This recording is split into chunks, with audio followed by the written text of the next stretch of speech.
యెషయా గ్రంథం 61:7 వాక్యం. యెషయా గ్రంథం.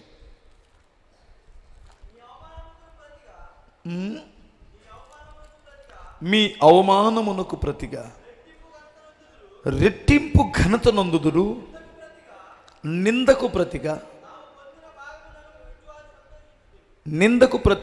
తాము పొందిన భారము అనుభవించి వారు సంతోషించెదరు. మీ నిందకు ప్రతిగా ఘనతనిస్తాడు. అవమానాలు పాలయ్యావా? కొన్ని అవమానాలు గుర్తొస్తేనే కొన్ని సంవత్సరాలు కూడా ఆ అవమానాన్ని మర్చిపోలేవు. నన్ను ఎందుకు అలా అన్నారు, నన్ను ఎందుకు అంత హీనపరిచారు, నన్ను ఎందుకు అంత తక్కువ చేసి మాట్లాడారు, నేను పేదోడినన్నా, పనికిరానటువంటి వాడినన్నా, పనికిరానటువంటి దానినన్నా.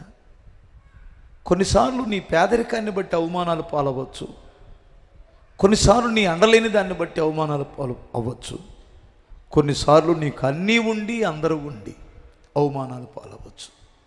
యేసుప్రభు వారు కూడా అట్లాగే అయ్యాడు. యేసుప్రభు వారిని కొట్టి చీల్చి గుదీలతోనూ సంఖ్యలతోనూ బంధించి తీసుకొని వెళ్తున్నప్పుడు చూడలేక, ఆ నీతిమంతుడు పడుతున్న అవమానాన్ని చూడలేక పేతురు ఒక్కసారి కత్తి తీసి ఒకడిని చెవు తెగ నరికేశాడు. అప్పుడు ప్రభు అన్నాడు, పేతురా, నీ కత్తి నీ వరలో ఉంచు. నేను చేతగానటువంటి వాడినై, బలము లేనటువంటి వాడుగా వీరి చేతికి చిక్కానా? అవమానాలు పాలయ్యానా?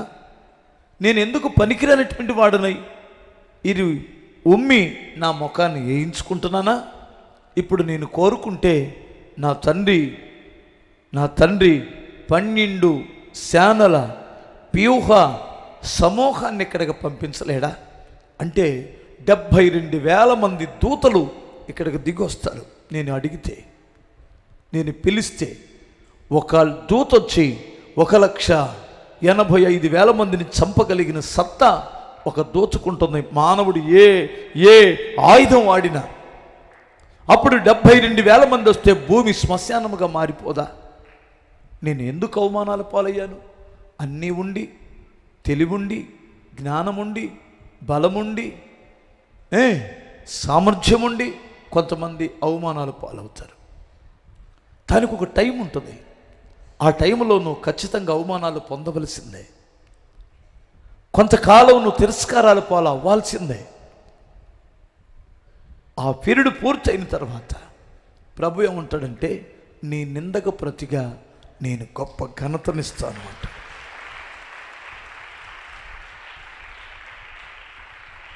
అపార్థం చేసుకున్న వారు కొంతకాలం అపార్థం చేసుకుంటారు. వారికి కొన్ని అపోహాలు ఉండొచ్చు.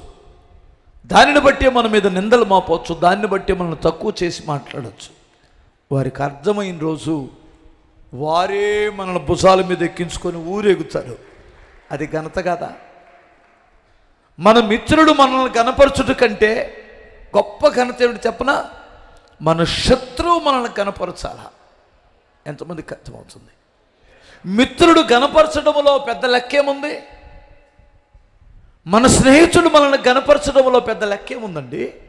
మన గురించి విరోధంగా మాట్లాడినటువంటి వారు, మనల్ని మన మీద కక్ష పట్టినటువంటి వారు, మనం బాగుపడడం ఇష్టం లేక అసూయపడి పగ తీర్చుకోవాలనుకున్నటువంటి వారు, వారి నోట్లో నుంచి రావాలి మాటలు, అయ్యా ఆమె చాలా నీతిమంతురాలు, నేను ఏమో అనుకున్నాను, ఆయన చాలా నీతిమంతుడు, నేను అపార్థం చేసుకున్నాను, నేను వారి గురించి చెడ్డగా మాట్లాడాను, కానీ నేను దగ్గరికి వెళ్ళిన తర్వాత ఆ మహానుభావులు మంచివారని నాకు అర్థమైంది అని అలా రావాలి ఆ నోట్లో నుంచి మాటలు.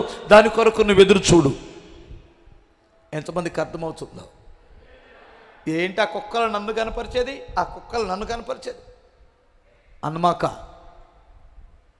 ఏ శత్రువు నీ మీద నిందలు మోపారో, ఎవరు నిన్ను బ్యాడ్ చేయాలనుకున్నారో, నీ కుటుంబం పతనమైతే చూడాలని, నీ కుటుంబాన్ని బజారుకేడ్చాలని చూస్తున్నారో, నీ సొమ్మేతిని, నీ సొమ్ముదిని నీకు వ్యతిరేకంగా ఎవరో మాట్లాడారో, ఆ విషయం తెలిసి నలిగిపోతున్నావు కదూ, అదే నోర్లు మరలా తిరిగి గనపరచాల యేసునామంలో. అలా జరుగునుగాక, అలా జరుగునుగాక. గట్టిగా స్తోత్రం చెప్పు. అది ఘనత, అది ఘనత, అదే ఘనత. అంటే మన మిత్రులు మనల్ని మంచివాడు, అన్న మంచివాడు, అక్క మంచిది అంటే పెద్ద లెక్క ఉండదు, పెద్ద థ్రిల్ ఉండదు. అది మన భాషలో చెప్పాలంటే మన శత్రువులు ఉన్నారే, మన గురించి బ్యాడ్గా మాట్లాడారే, వాళ్ళు కళ్ళల్లో నీళ్ళు పెట్టుకొని చెప్పాలా, అయ్యా మేమేదో అపార్థం చేసుకున్నాం, కానీ ఆమె చాలా నీతిమంతురాలు బాబు, ఆయన చాలా నీతిమంతుడు నాయన అని చెప్పాలా.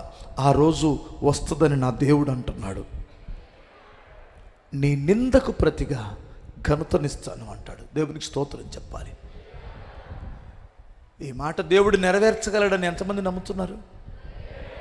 నమ్మిన వారు బిగ్గరగా స్తోత్రం చెప్పండి. హల్లెలూయా. ఇలాగ దేవుడు జరిగించునుగాక.